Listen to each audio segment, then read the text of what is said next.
Step into a world where your clothes were not a choice, but a declaration of who you were, where you stood, what you owned, and what you were utterly forbidden to become.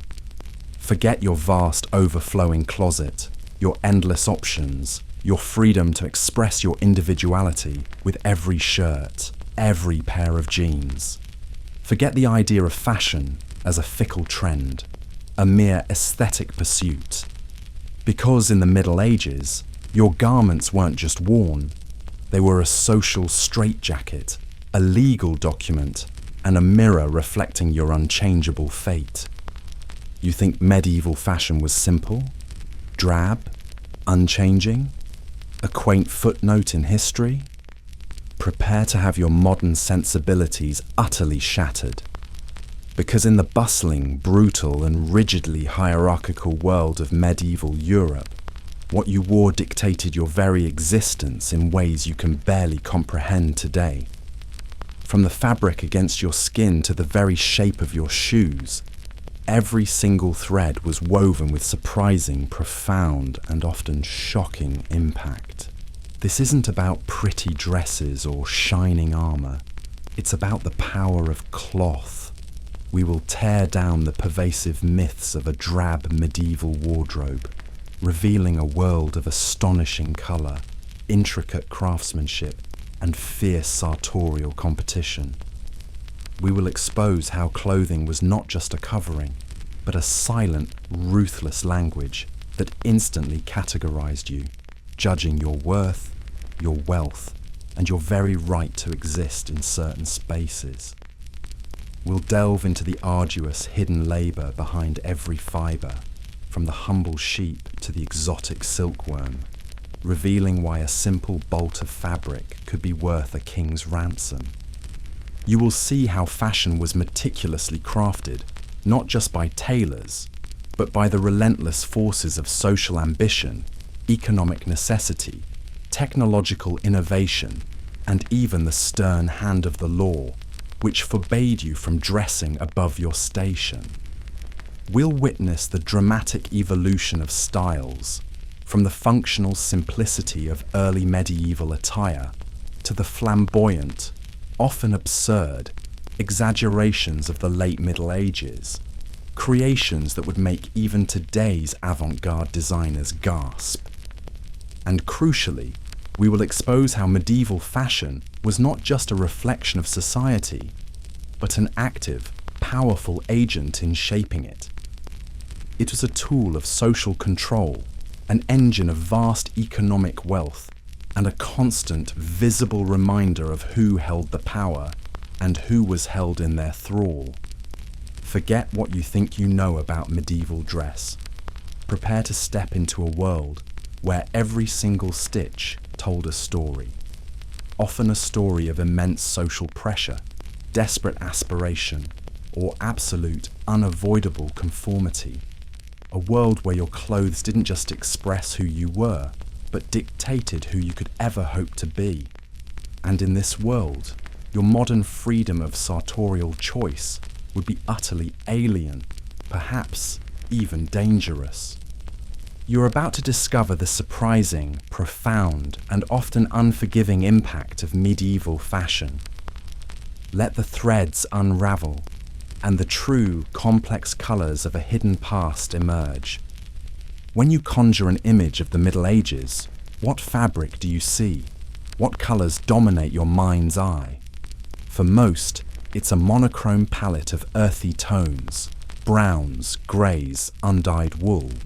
It's an era painted with broad, simplistic brushstrokes, dismissing its sartorial life as dull and unchanging. But this popular portrayal, so often reinforced by film and fiction, is a profound historical injustice. It ignores the dazzling reality, the hidden craftsmanship, and the deep, silent language woven into every garment of medieval society. To truly grasp the surprising impact of medieval fashion, we must first confront and shatter these pervasive, stubborn myths. You're probably thinking, complex? Medieval? Isn't that an oxymoron? Your modern wardrobe offers an astonishing array of cuts, fabrics and trends that shift almost weekly. But imagine for a moment living in a world where a single bolt of cloth could represent months of labour, where a specific shade of red could cost a duke's annual income, and where the length of your shoe could literally tell the local magistrate if you were breaking the law. This was the true complexity of medieval fashion, a sophistication that was both technical and profoundly social. Let's directly confront the drabness myth. If you believe medieval people lacked colour, you are simply wrong. Medieval society was, for those who could afford it, a vibrant spectacle. Imagine a royal procession. The king in rich purple silk embroidered with gold thread, his knights in gleaming armour with surcoats of heraldic scarlet and azure, the ladies of the court in gowns of sapphire, emerald and ruby, their headdresses towering and adorned with pearls. These were not the faded, sepia-toned images we often see in textbooks. These were dazzling, saturated hues, achieved through incredibly labour-intensive and costly natural dyes. The power of red.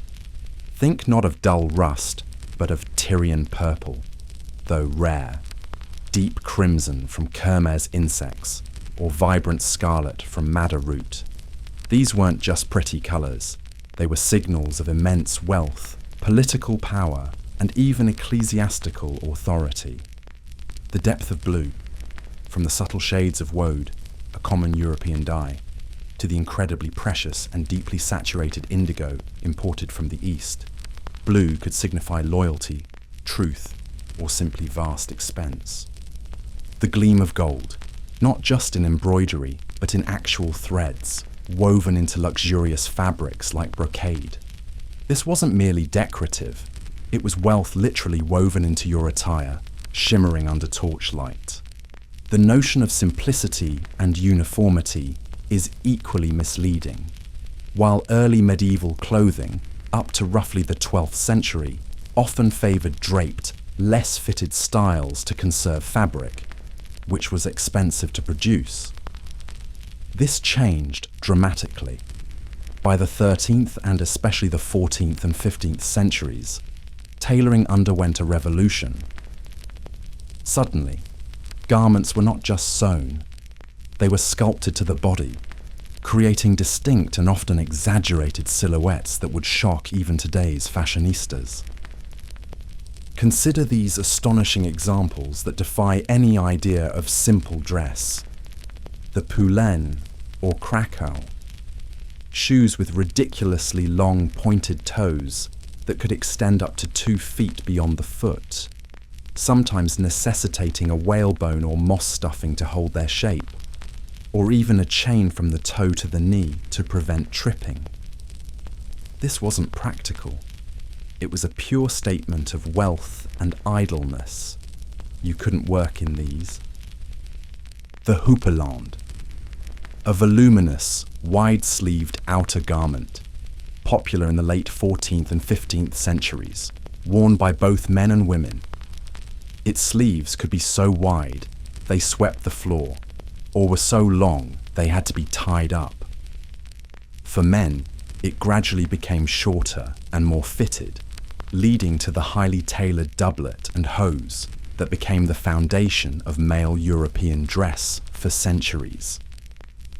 The hennin, women's conical headdresses, sometimes reaching towering heights of several feet, often draped with veils of sheer silk.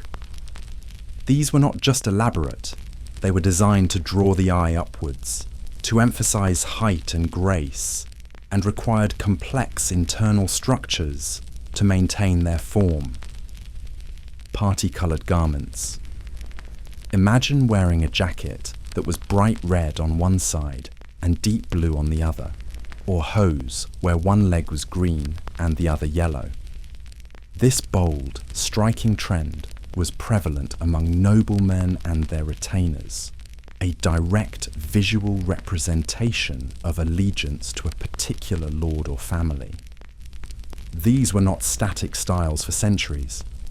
Medieval fashion, particularly from the 12th century onwards, experienced trends, innovations, and shifts that, while slower than our digital age fashion cycles, were nevertheless significant and dramatic.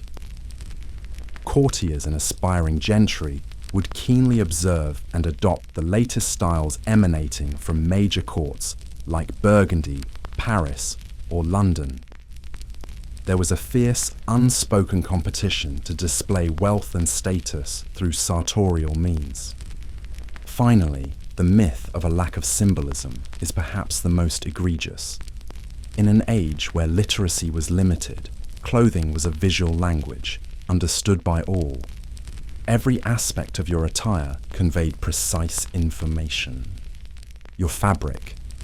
Was it coarse homespun wool, peasant, fine broadcloth, merchant gentry, or shimmering silk or velvet, nobility royalty?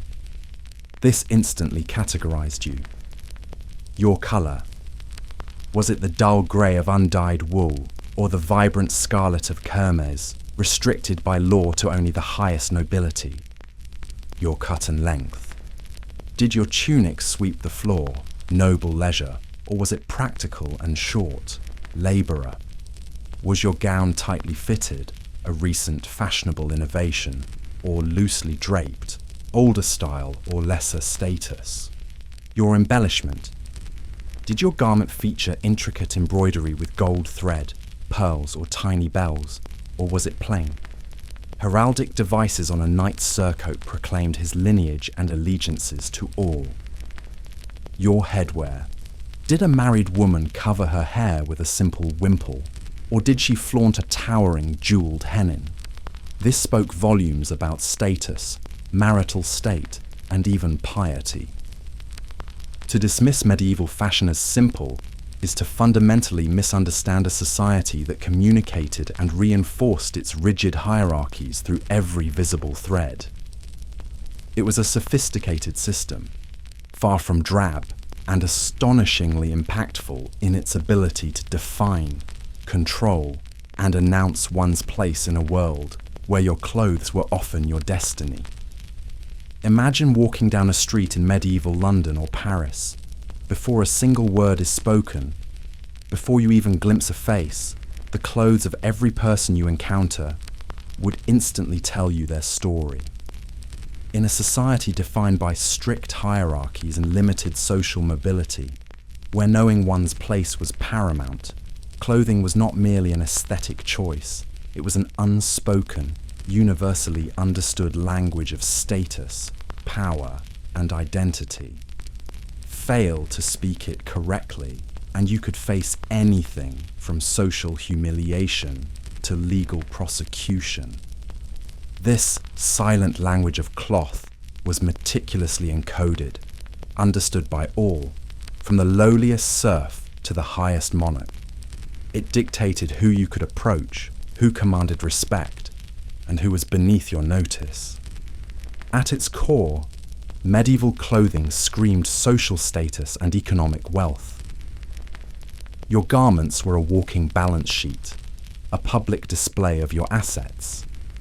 Fabric speaks volumes. The material itself was the loudest declaration. If you wore shimmering silk or plush velvet, you were undeniably part of the elite, royalty, high nobility, or a very powerful church dignitary. These fabrics were imported luxuries or produced in expensive European centres like Italy, demanding vast sums. Beneath that came fine broadcloth, high quality, densely woven, and often dyed wool that signified significant wealth for merchants, prosperous gentry, and minor nobility.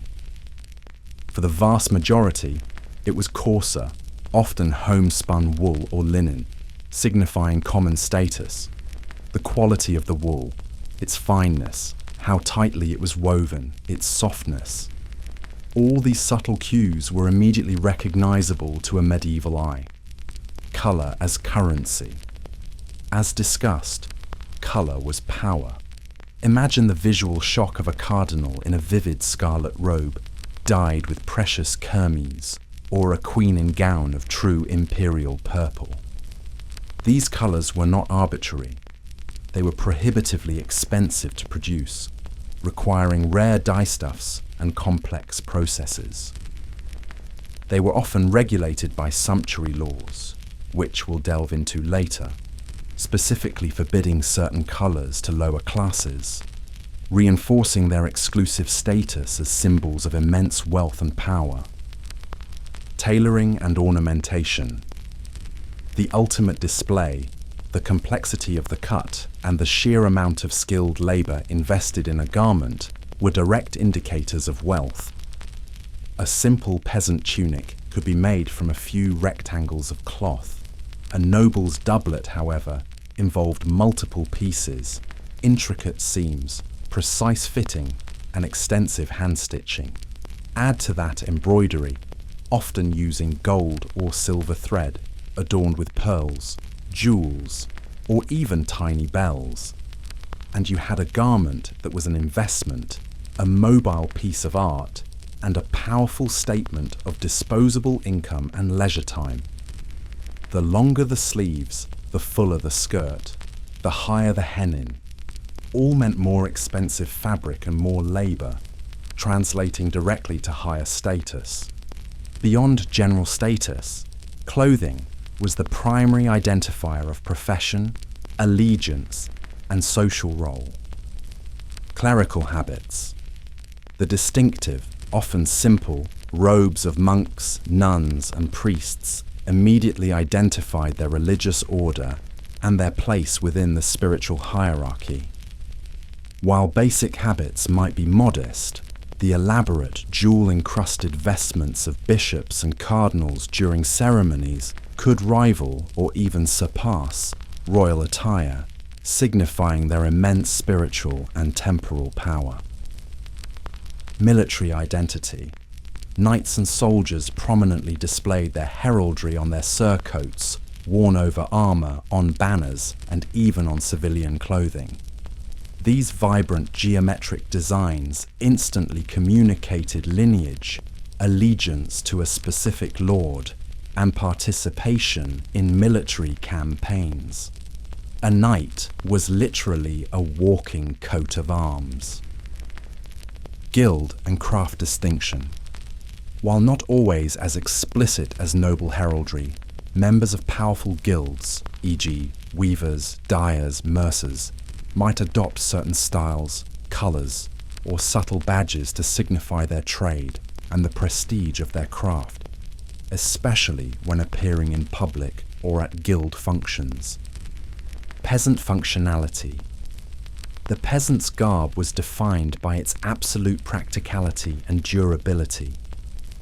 Coarse, hard-wearing materials, simple cuts that allowed for freedom of movement during manual labour, and easily patched construction were the hallmarks. Their clothes proclaimed their life of ceaseless toil. Crucially, for women, clothing was a profound indicator of marital status and modesty. Head coverings. After marriage, women of virtually all social classes were expected to cover their hair, a symbol of modesty and their new marital state. The style of the head covering evolved from simple veils and wimples to more elaborate cauls, padded rolls, and the towering hennins. Unmarried, younger women often wore their hair uncovered or in elaborate braids, signalling their availability. To go uncovered as a married woman was a grave social transgression. Body concealment. While later medieval fashions saw some more revealing necklines for noble women, the general expectation was one of modesty. The cut and drape of a gown could subtly emphasize or conceal, but overt displays of skin were generally reserved for specific contexts or considered immodest. This system was not merely decorative, it was a powerful mechanism of social control. It enforced the strict social order of the Middle Ages, making it immediately apparent who belonged where. A peasant would never dream of wearing silk, not just because he couldn't afford it, but because the social consequences of such a transgression could be severe, potentially leading to ridicule, fines, or even imprisonment under sumptuary laws. The silent language of cloth was a constant, visible reminder of your place, an ever-present force that dictated your interactions, limited your aspirations, and reinforced the rigid hierarchy of medieval life. You take for granted the countless choices in fabric available to you today: cotton, polyester, rayon, silk, blends of every conceivable kind, all mass-produced and affordable. But imagine a world where every single fibre was a direct product of arduous labour, where climate and geography dictated your wardrobe, and where the raw material of your clothes was intimately tied to the land, its animals, and the very hands of the people. This was the fundamental reality of medieval textiles, a reality that explains the astonishing value and profound impact of clothing. The journey from farm to finished fabric was a testament to immense human effort, complex processes, and often brutal economics. The cornerstone of medieval European dress was, without a doubt, wool. The shepherd's gold. Sheep were ubiquitous across Europe, making wool the most accessible and widely used fibre, from the coarsest peasant smock to the finest noble's gown. Its versatility was unmatched. It provided warmth, durability, and could be woven into a vast array of textures. Regional specialisation. Not all wool was created equal. English wool, particularly from its vast sheep farms, was renowned throughout Europe for its superior quality, making it a highly sought-after commodity. It formed the raw backbone of the flourishing textile industries in Flanders and Italy, becoming a major driver of international trade. Spanish merino wool, celebrated for its exceptional softness, also gained prominence later in the period. Labour-intensive preparation. Before a single thread could be spun, raw wool underwent a series of arduous manual processes: shearing, removing the fleece from the sheep; washing, thoroughly cleaning the greasy fleece to remove lanolin, dirt, and debris; carding, combing, aligning the fibres. Carding produced fluffy masses suitable for woolen yarns, ideal for warmth and softness, while combing produced long parallel fibres for worsted yarns, stronger, smoother, and more durable. These were often household chores, particularly for women, but skilled artisans performed them on a larger scale for commercial production. Linen, derived from the hardy flax plant, was the next most vital fibre, especially for anything worn close to the skin. The unsung hero of hygiene. Unlike wool, linen is smooth, breathable, and highly absorbent, making it perfect for undergarments, chemises, shirts, smocks that could be regularly washed. It was also crucial for household items like bedding, towels, and tablecloths. A brutal process. Producing linen was an even more grueling endeavour than wool. Retting. Flax stalks were submerged in water, in rivers, ponds, or specialised retting pools, for weeks to allow bacterial action to decompose the outer, woody layers, leaving only the inner fibres. This process produced a foul stench. Scutching. The retted stalks were then beaten, often with a wooden knife or board, to break away the brittle outer bark and core. Heckling. The remaining long fibres were then drawn through beds of sharp, vertical nails, heckles, to comb out impurities and separate the long, fine linen fibres from the shorter, coarser tow. This was a painful, often splinter-inducing task. Silk, shimmering and luxurious, was the ultimate signifier of aristocratic power and vast wealth. The exotic dream. For centuries, all silk arrived in Europe from distant China, traversing the perilous Silk Road. This made it unbelievably expensive, reserved exclusively for royalty, the highest nobility, and the most sacred ecclesiastical vestments. To own silk was to own a piece of the exotic, a testament to global trade and immense purchasing power. European emergence, the secrets of sericulture, silkworm cultivation, and silk weaving were eventually smuggled into the Byzantine Empire in the 6th century. By the High and Late Middle Ages, thriving silk industries emerged in Italy, particularly in cities like Lucca, Florence, and Venice. This made silk slightly more accessible, but it remained a luxury item of the highest order. Unparalleled opulence. Silk's inherent luster, strength, and ability to absorb and reflect vibrant dyes made it uniquely desirable. It was often woven into complex patterns, damasks, brocades, and velvets, further increasing its value and beauty. Furs, more than just warmth, were powerful symbols of status and authority. Hierarchical hides, the type of fur worn directly correlated with social standing. Ermine, with its pristine white coat punctuated by black tips, was the ultimate royal and high noble fur, often seen on ceremonial robes and crowns. Sable and marten were also highly prized for their luxurious softness. Lesser nobility and wealthier merchants might wear more accessible furs like squirrel, fox, or rabbit. Global sourcing. Furs were obtained through local hunting and trapping, but significant quantities of high-value furs were imported from colder northern regions, including Scandinavia, Russia, and the Baltic states, highlighting extensive trade networks dedicated to sartorial luxury. Finally, the dyes and colorants themselves represented another layer of incredible value and labor.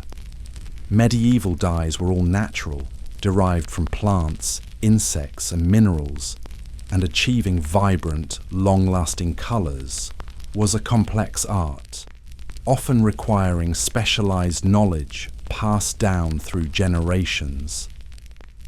The colors of power. Red.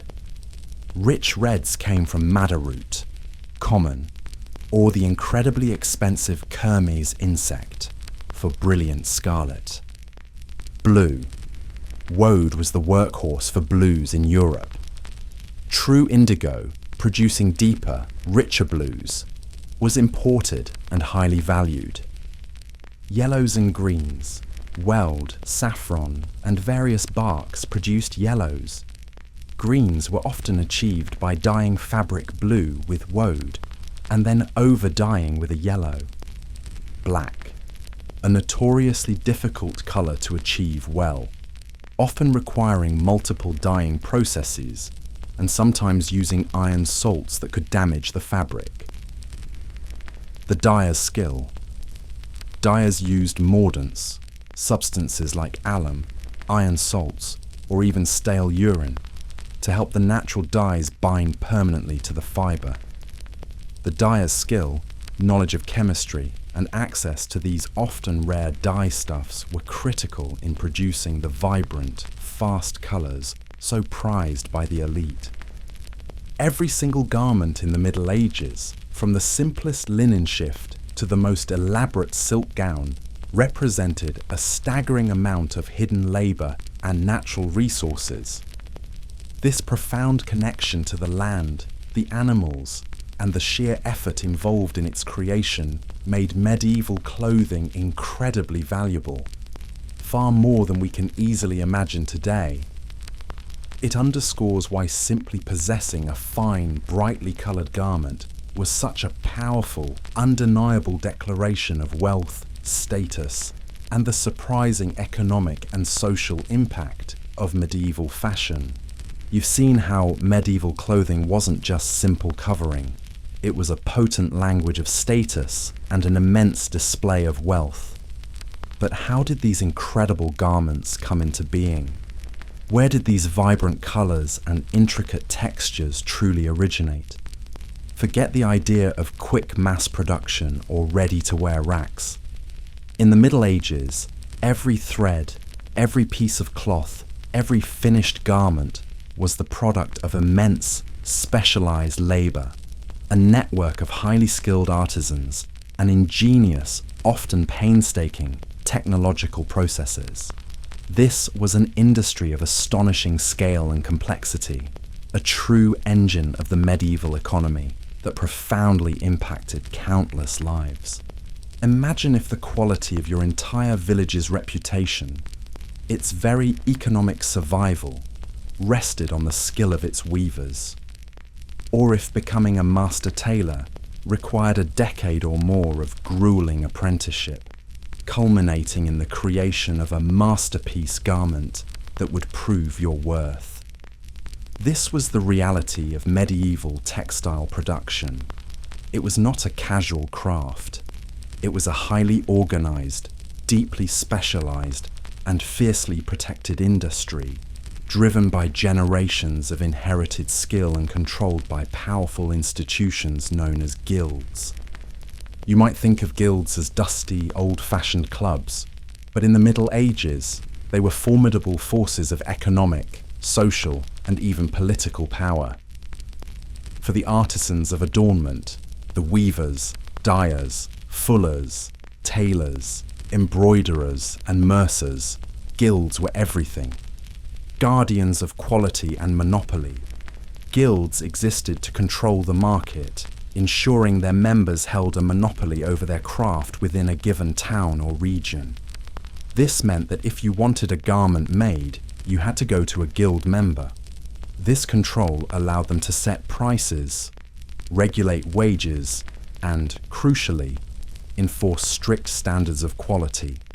A master weaver's reputation, and by extension his guilds, depended on the integrity of every thread. Training and progression. Entry into a guild was a long, arduous journey, guaranteeing that only the most skilled individuals became masters. Apprentice. You would begin as a young boy or girl, typically around the age of 10 to 14, bound to a master for many years, often 7 to 14 years. Your life would be one of learning, chores, and strict obedience. You wouldn't be paid, but you'd be fed, housed, and gain invaluable, practical knowledge. Journeyman. After completing your apprenticeship, you would become a journeyman, free to travel and work for different masters for wages.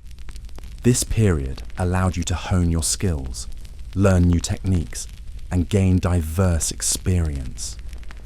To become a master, you needed significant funds and often a masterpiece. Master, the pinnacle of the guild system. To achieve master status, you had to prove your exceptional skill by creating a masterpiece garment or textile, demonstrate your financial stability, and gain the approval of existing masters. Once a master, you could open your own workshop, hire apprentices, and sell your goods directly. Let's look at some key roles within this intricate production chain. The spinner. Often women, both in rural households and urban workshops, spinners transformed raw fibers, wool, flax, silk, into thread using a drop spindle or, increasingly from the 13th century, the spinning wheel. This was a ceaseless, monotonous, yet utterly essential task, as every single thread for every single garment had to be spun by hand. The quality of the spinning, its evenness, its strength, directly impacted the final fabric. The weaver. These were the true artists of the textile world. Weavers worked on looms, interlacing warp and weft threads to create fabric. The complexity of the loom varied greatly. from simple horizontal looms for basic cloth to incredibly intricate vertical looms for tapestries and patterned silks. Master weavers were highly respected for their precision, artistic eye, and technical knowledge, especially those producing fine broadcloths, damasks, and brocades. The fuller, or walker. After weaving, wool cloth went through a process called fulling. This involved shrinking and felting the wool to make it denser, stronger, and more water-resistant. Traditionally, fullers would stomp on the wet cloth in troughs, often using stale urine or fuller's earth, a type of clay, as a degreasing agent. Later, fulling mills, powered by water wheels, mechanized this arduous process, significantly boosting production. Fulling was a dirty, smelly, but critical step. The dyer. These were the alchemists of color. Dyers transformed drab natural fibers and woven cloth into the vibrant hues so prized by medieval society. Their craft involved immense knowledge of natural dyestuffs, plants, insects, minerals, mordants, substances that help dyes bind to fabric, and precise timing and temperature control. Guilds jealously guarded their dye recipes, as a superior color could fetch a premium price. The tailor, the fashion innovators. While early medieval tailors mostly cut rectangles and triangles for simple tunics, by the later Middle Ages, tailors became highly skilled craftsmen capable of creating increasingly complex, fitted, and fashionable garments. They understood how to cut fabric to shape the human form, how to insert sleeves and collars, and how to accommodate new, elaborate styles. A skilled tailor could transform a simple piece of cloth into a statement of high fashion. The embroiderer. Often women, both professional artisans and noble ladies, embroiderers added exquisite decoration to finished garments. Using silk, wool, and even precious gold and silver threads, they created intricate patterns, heraldic devices, religious scenes, and narrative designs that turned clothing into dazzling works of art. This was immensely time-consuming and expensive. The mercer. These were the merchants of finished textiles. Mercers bought cloth from weavers, fullers, and dyers, and then sold it to tailors, wealthy individuals, or exported it to other regions. They were crucial links in the supply chain, often financing production and driving demand. The medieval textile industry was a vast, interconnected network of specialized skills and organized labor. It demonstrates a level of sophistication and craftsmanship that utterly refutes any idea of a simple, unsophisticated age. Every seam, every dye lot, every woven pattern was a testament to the dedication, knowledge, and sheer physical effort of these artisans of adornment, whose work profoundly shaped the visual and economic landscape of the Middle Ages. You live in an age of automated factories and digital design. A few clicks and 1,000 identical garments can be mass-produced across continents. Now, try to shed that image entirely. Imagine a world where every single thread, every inch of fabric, was painstakingly crafted by hand, using tools and techniques that had evolved over centuries, each innovation a slow revolution in itself. This wasn't just craft, it was a complex dance between human skill and ingenious, yet often rudimentary, technology that transformed raw materials into the very fabric of medieval society. Let's explore the essential tools and techniques that underpinned medieval textile production, revealing a surprisingly sophisticated industrial base for its time. The spinning wheel, the quiet revolution. For millennia, spinning was done with a simple drop spindle, a stick with a weight, whirl, that spun to twist fibers into thread. It was effective, but slow. The introduction of the spinning wheel to Europe, likely from the Islamic world via Spain, starting in the 13th century, was a true game changer. Impact. Imagine the difference.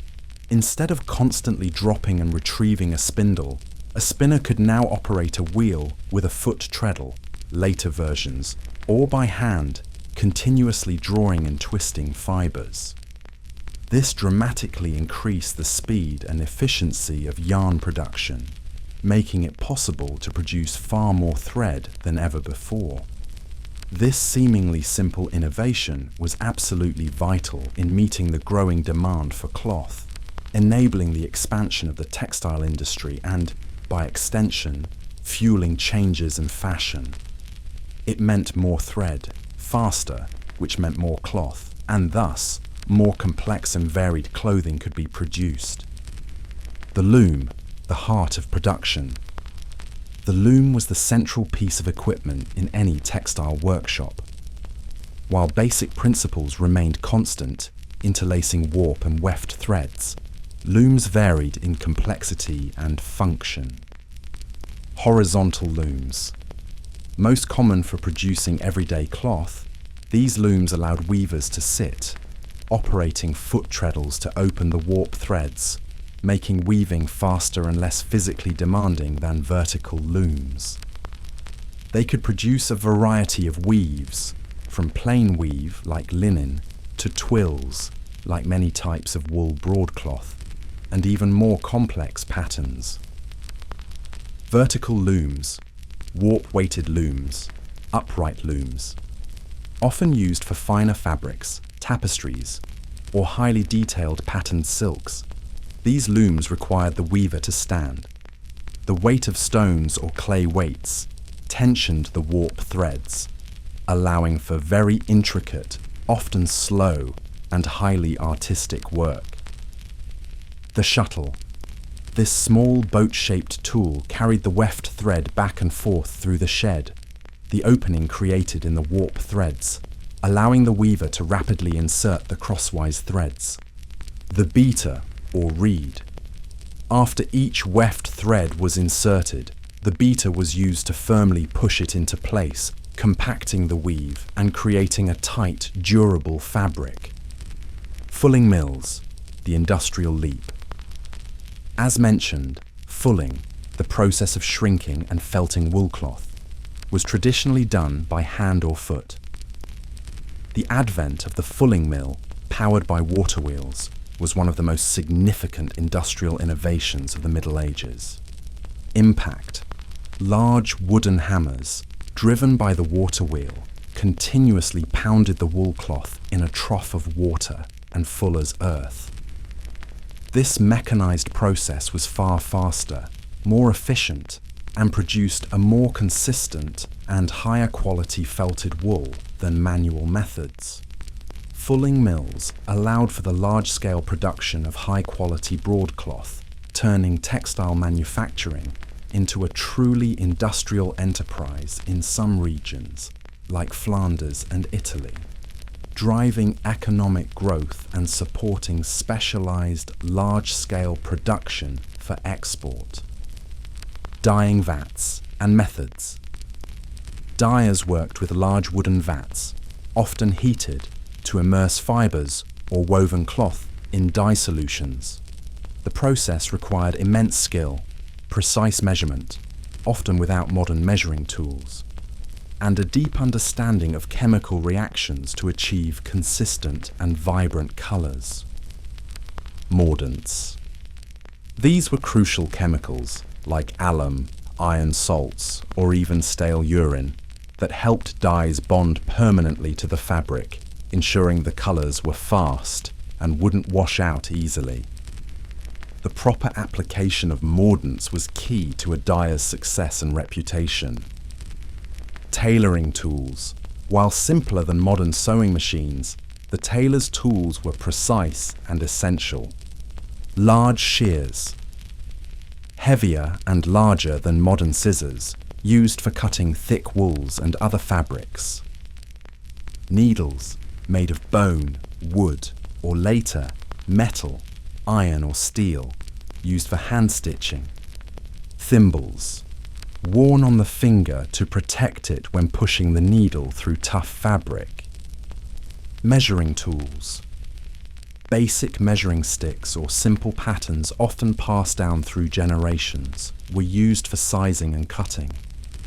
The ability to cut fabric efficiently and accurately, minimizing waste since fabric was so valuable, was a highly prized skill. The tools and techniques of medieval textile production reveal an astonishing level of ingenuity and adaptation. These were not primitive crafts, but highly developed industries, constantly seeking efficiency and quality. The slow but steady adoption of innovations like the spinning wheel and the fulling mill had truly revolutionary impacts, transforming cottage industries into regional powerhouses, enabling the production of vast quantities of cloth and ultimately providing the very canvas upon which the surprising, flamboyant, and deeply symbolic fashion of the Middle Ages was so vividly expressed. It shows a dynamic, evolving industrial landscape that supported a surprisingly sophisticated sartorial world. You might picture medieval Europe as isolated, insular, and self-sufficient. But imagine a Venetian merchant, draped in silk woven in Palermo, admiring a gown of crimson brocade dyed with kermes from the Mediterranean, while negotiating for indigo from India and furs from Russia. This was the surprising reality of medieval fashion. It was profoundly global, driven by vast, perilous, and immensely profitable trade routes that brought exotic materials, cutting-edge textiles, and new stylistic influences from across continents, transforming the wardrobes of the European elite. The demand for luxury fabrics, particularly silk, was a primary driver of long-distance trade.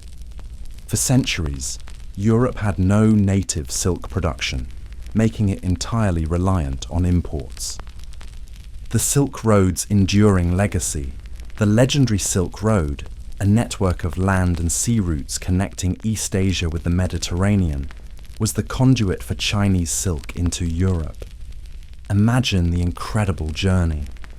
Raw silk or finished bolts passing through countless hands, across deserts and mountains, facing bandits and extreme weather, before finally reaching the markets of Constantinople, Venice, or Genoa.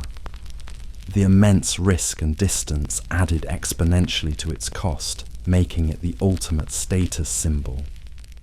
Byzantine and Islamic silk centers. Before Europe developed its own silk industry, the sophisticated silk weaving centers of the Byzantine Empire, e.g. Constantinople, and the Islamic world, e.g. Sicily, Spain, Syria, were crucial intermediaries. Their master weavers produced stunning silks, often incorporating elaborate patterns, which were highly prized in Europe. These regions also served as vital conduits for knowledge, techniques, and designs that would eventually influence European textile production. Beyond silk, other exotic materials and dyes traveled across continents, impacting fashion. Precious dyes. While woad was Europe's primary blue dye, indigo from India was highly prized for its deeper, more vibrant blue.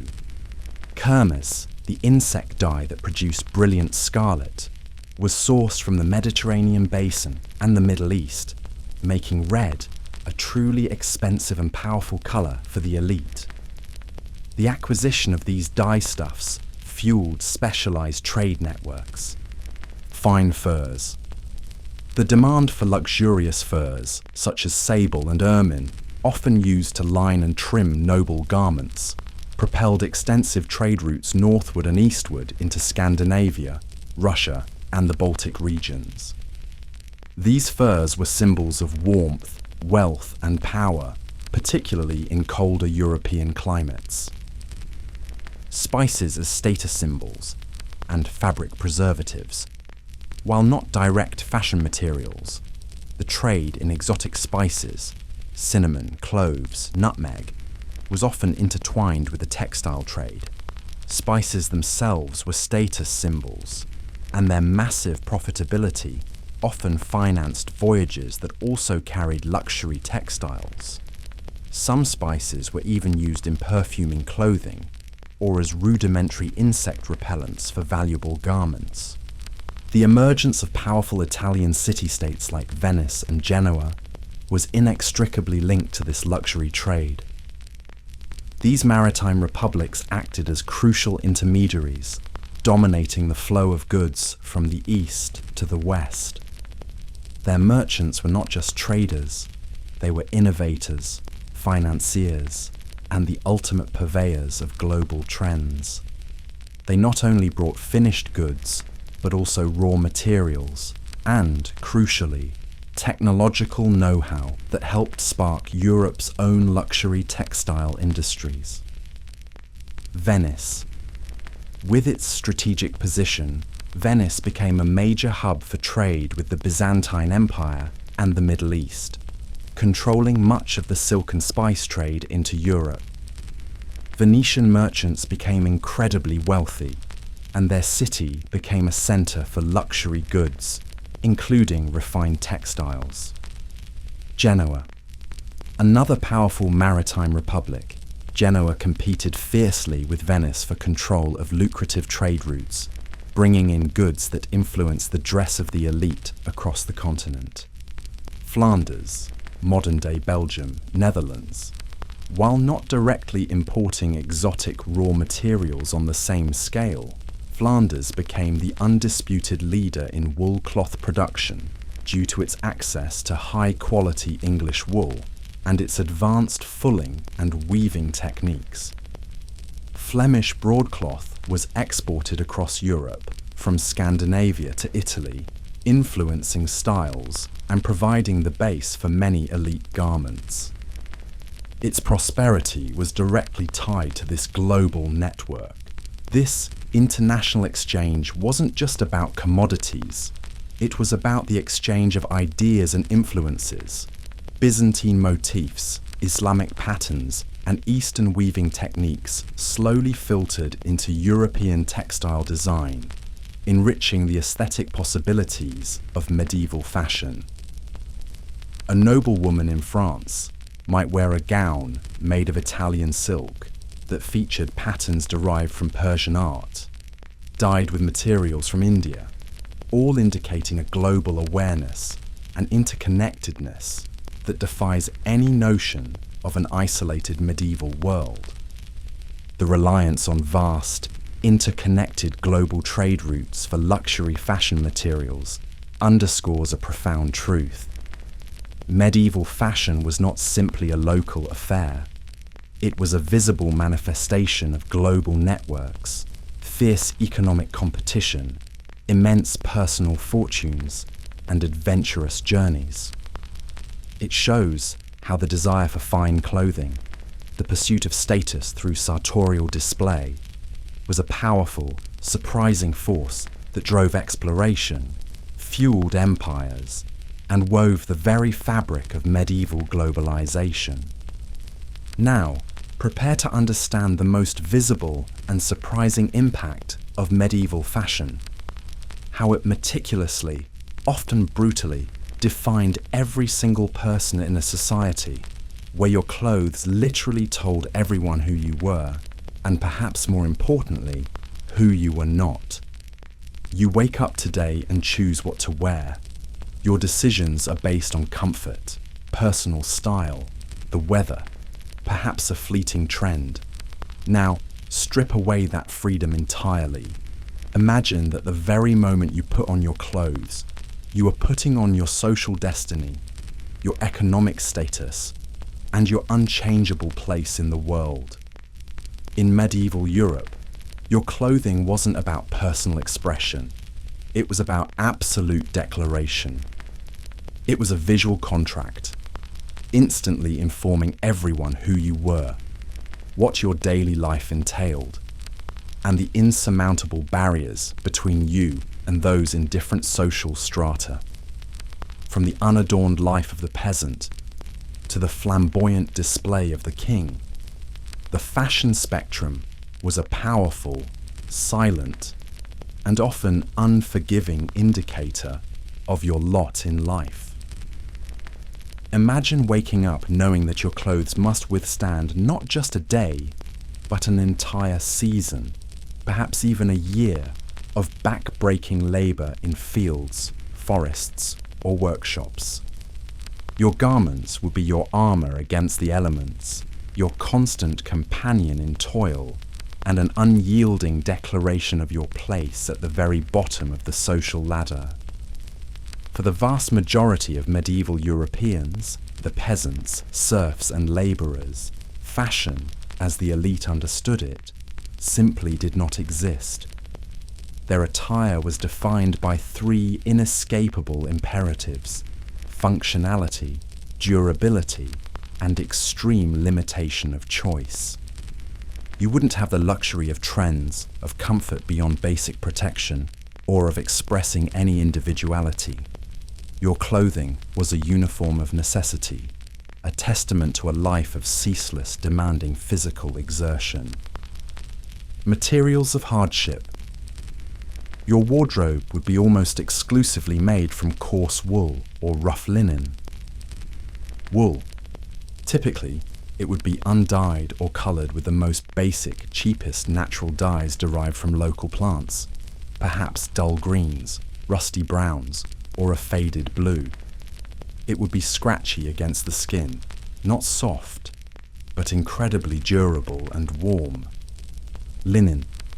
Used for undergarments, a chemise or smock, it was crucial for hygiene and comfort. Though still rough by modern standards, it could be washed and dried more easily than wool. Leather and fur, for absolute necessity. Simple leather boots or shoes would be essential for protection, often crudely made. In colder regions, a basic fur or sheepskin cloak might provide vital warmth, but these would be for survival, not luxury. The unchanging silhouette. Function over form. The basic cut of peasant clothing remained remarkably consistent for centuries, driven by its practical purpose: tunic, coat, kirtle. The fundamental garment for both men and women. For men, it was usually knee-length, allowing freedom of movement for fieldwork. For women, it was ankle-length or floor-length, providing modesty and protection. These tunics were cut simply, often from rectangular pieces of cloth to minimize waste, making them loose-fitting and non-restrictive. Hose breeches for men. Simple leggings or loose breeches were worn under the tunic for warmth and protection. Head coverings. For women, a simple veil or wimple was almost universal once married, signifying modesty. For men, a simple hood, chaperon when not elaborately styled, or a straw hat for sun protection in the fields, was common. Cloaks. A basic rectangular wool cloak, often undyed, would serve as essential outer protection against rain, wind, and cold, doubling as a blanket at night. The mark of labor, wear, tear, and patchwork. Your clothes would tell a story of hard work and scarcity. They would be perpetually stained with earth, sweat, and grime. Tears and holes would be meticulously patched and repatched, often with contrasting scraps of fabric, creating a visible testament to continuous wear and the absolute necessity of making every garment last. Owning more than one or two outfits was an unimaginable luxury. You would wear the same clothes day in and day out, only changing them for washing, a rare event, or if they were utterly beyond repair. Regional variations, subtle, not stylish. While a broad uniformity existed, slight regional differences in peasant attire would emerge due to local resources and climate.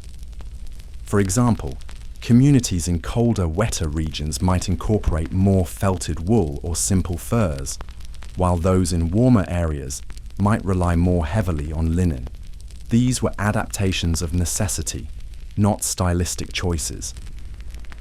The social message, "I am a labourer."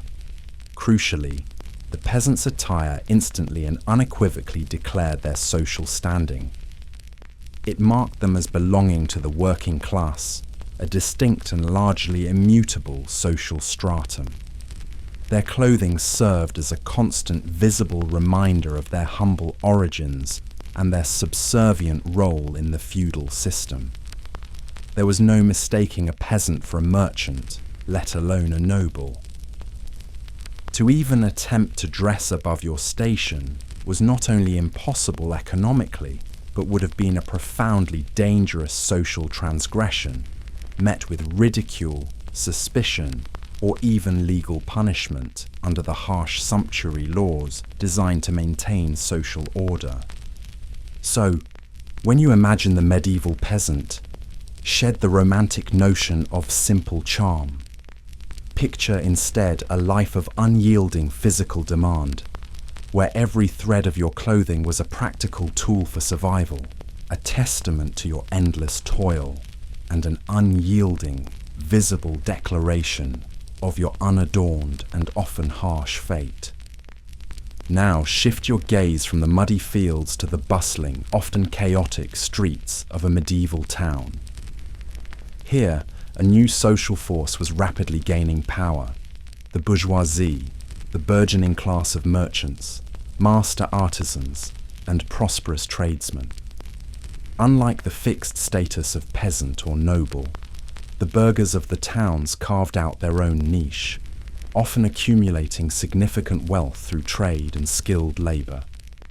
And as their economic fortunes grew, so too did their desire and ability to express their rising status through their clothing. You might think that once they had money, they'd simply imitate the nobility. And while there was an undeniable aspiration to emulate the elite, the bourgeois wardrobe was a fascinating, often subtle blend of practicality, prosperity, and careful distinction. Their clothing was a silent, yet powerful testament to their hard-earned success and their distinct place in the social hierarchy.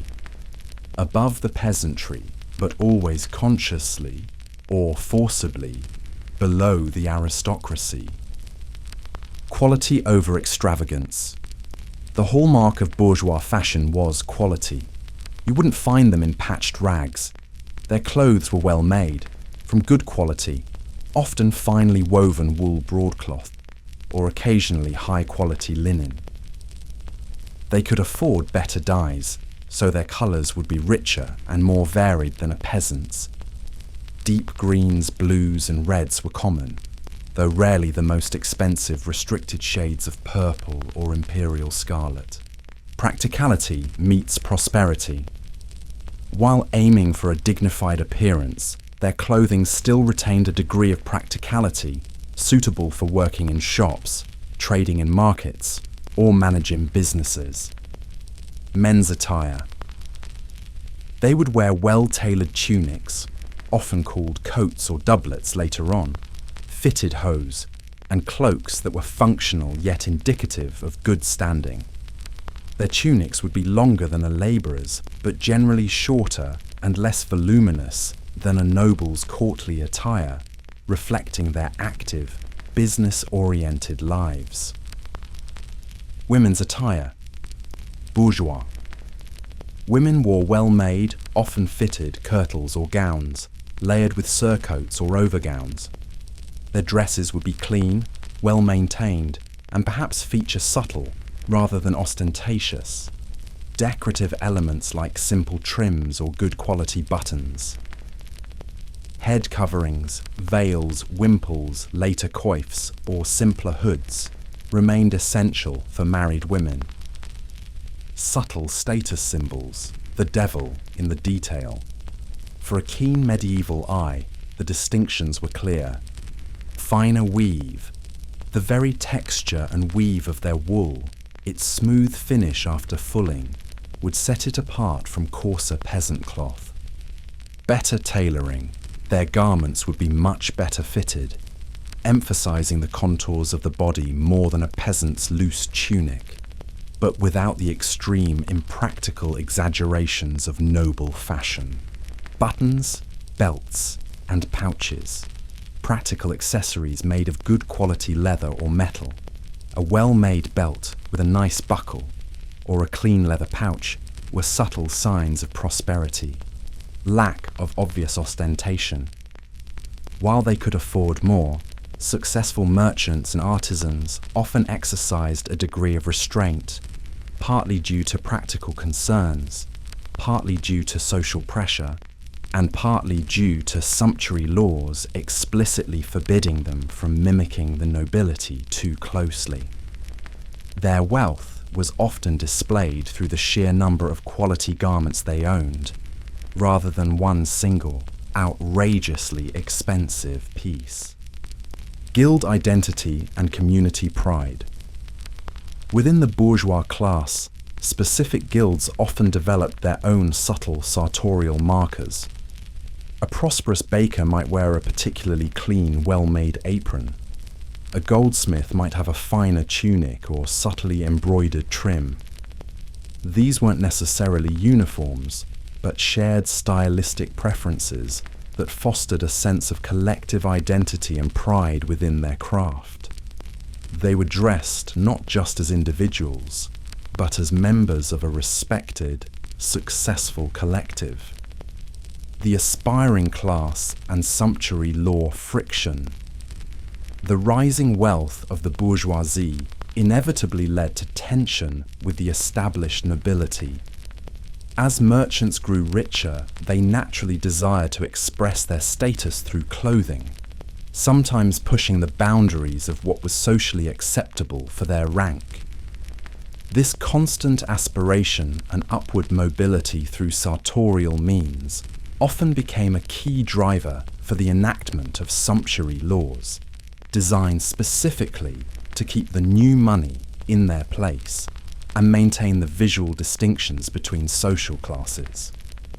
The merchant's desire for finer clothes was a direct challenge to the old order's control over identity.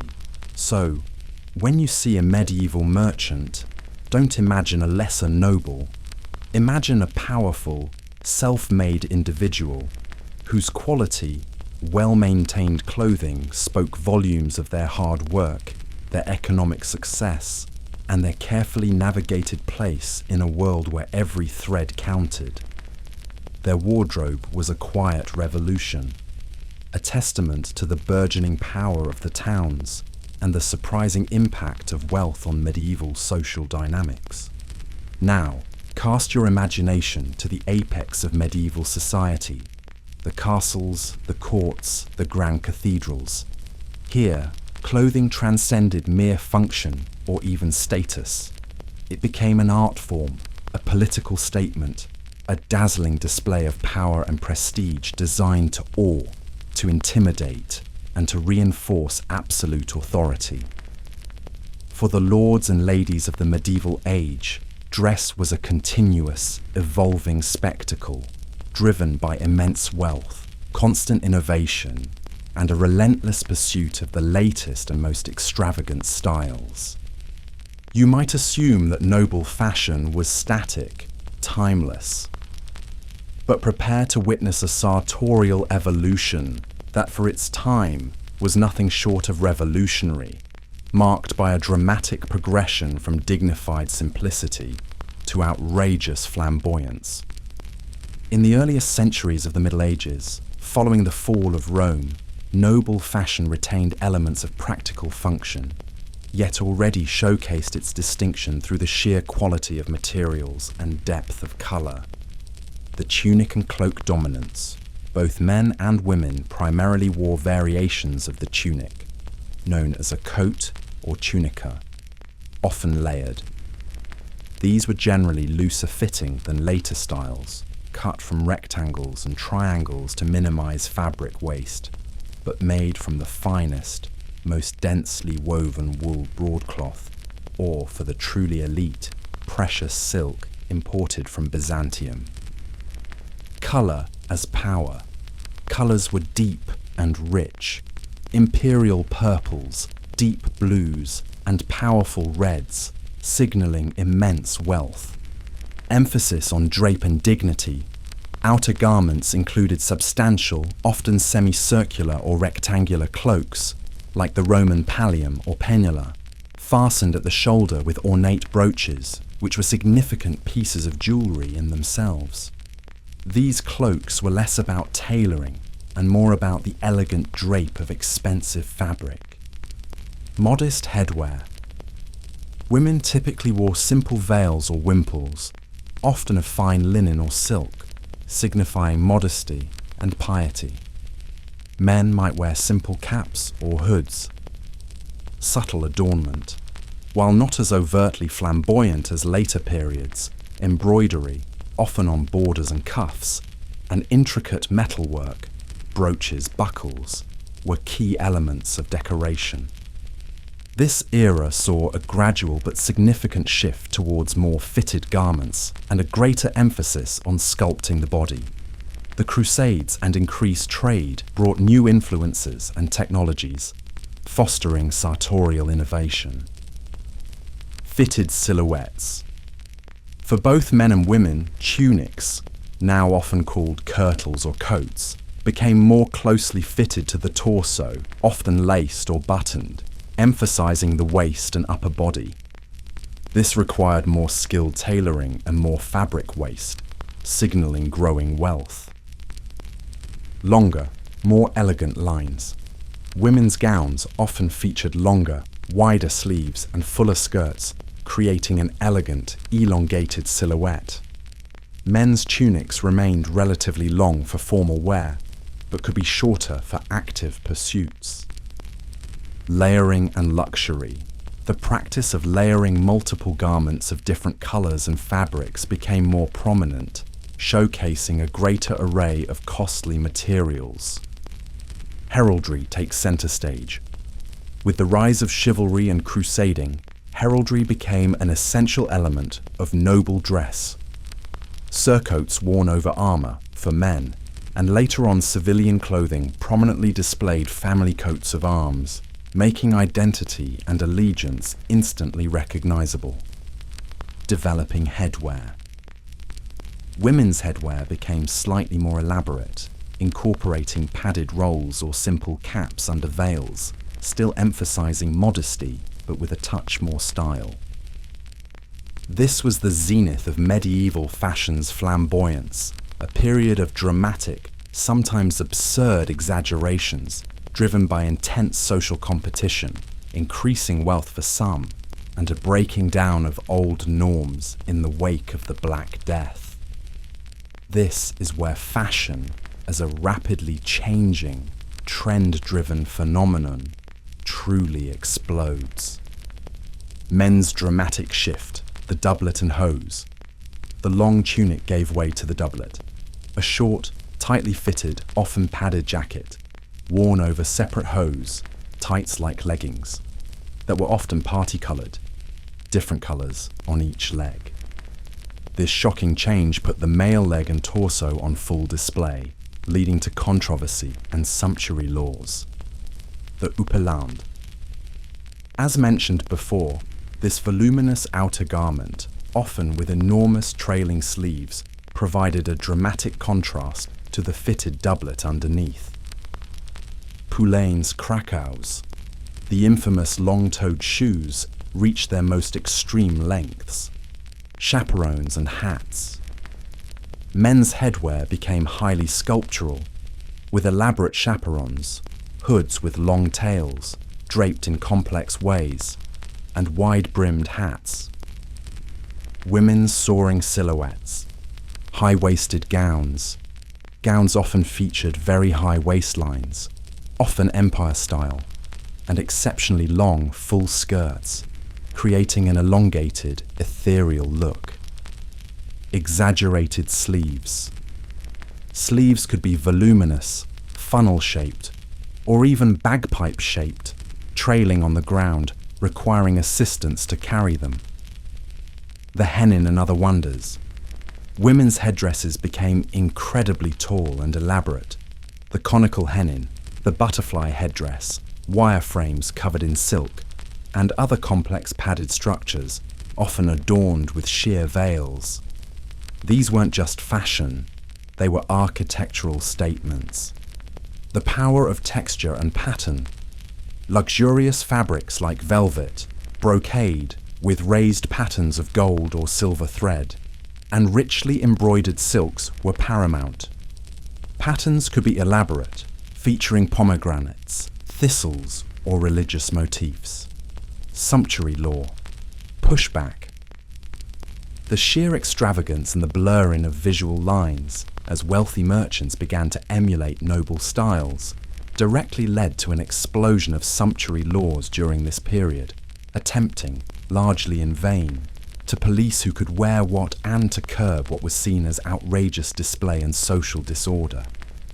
For the lords and ladies of the Middle Ages, fashion was a dynamic, powerful, and utterly central aspect of their identity and authority. It was a language of visual codes, constantly evolving, always demanding attention, and never failing to declare their exalted, often unassailable place at the very pinnacle of the medieval world. Their wardrobes were not just clothes, they were canvases of ambition, statements of power, and often deliberate acts of sartorial one-upmanship, proving that even in an era supposedly defined by simplicity, the surprising impact of fashion could be as grand and complex as any modern runway. Now, let's step even closer and examine the iconic garments themselves. These aren't just historical costumes. They are the very threads that spun the narrative of medieval life, revealing shifts in social aspiration, technological prowess, and even daring acts of sartorial defiance. Prepare to see how specific medieval fashions, from the seemingly simple tunic to the outrageous hennin, had a surprising, undeniable impact on the wearer and the society around them. You open your closet every day and choose from a specific range of garment types: shirts, trousers, dresses, coats. Each has a name, a form, a function. Now imagine if those very forms evolved so dramatically over centuries that a garment from the 9th century would be utterly alien to someone in the 15th. In the Middle Ages, as society shifted, so too did the very shapes that clothed the human form. From the foundational tunic to the most outrageous and controversial accessories, these specific garments were not just trends. They were powerful statements, technical achievements, and often points of intense social friction, reflecting the surprising impact of fashion on medieval daily life. When you picture the earliest centuries of the Middle Ages, roughly from the 5th to the 11th century, it's easy to assume a wardrobe of utter blandness. No zippers, no buttons, or very few. No complex tailoring. Just shapeless sacks, right? Wrong. While undeniably simpler than later periods, the foundational garments of early medieval Europe, primarily the tunic and its accompanying pieces, were masterpieces of functional design, demonstrating a surprising practicality and subtle elegance that underpinned centuries of daily life.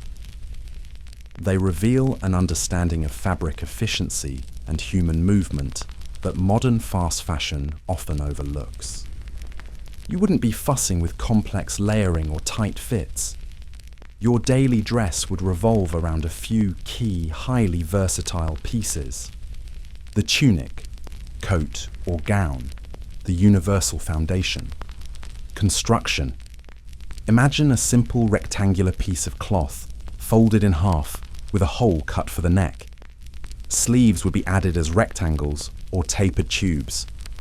Gussets, triangular or square pieces of cloth, would be inserted under the arms and sometimes at the sides or bottom hem to provide ease of movement and fullness without wasting precious fabric. This cut maximised the use of valuable loom-woven cloth, a testament to efficiency.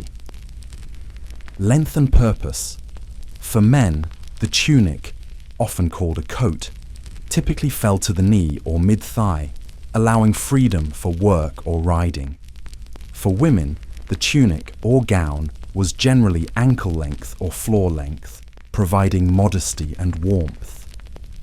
Material. While royal and noble tunics would be made of fine imported silk or richly dyed broadcloth, most people wore wool for warmth and durability, or linen for breathability, especially as an undergarment. Colours for the wealthy could be vibrant, achieved through madder, woad, or even rare purples. For the common person, colours were more muted but not necessarily drab. Layering. People often wore multiple tunics, especially in colder climates. A thinner linen tunic, the chemise or smock, would be worn directly against the skin for comfort and hygiene, with heavier woolen tunics worn over it.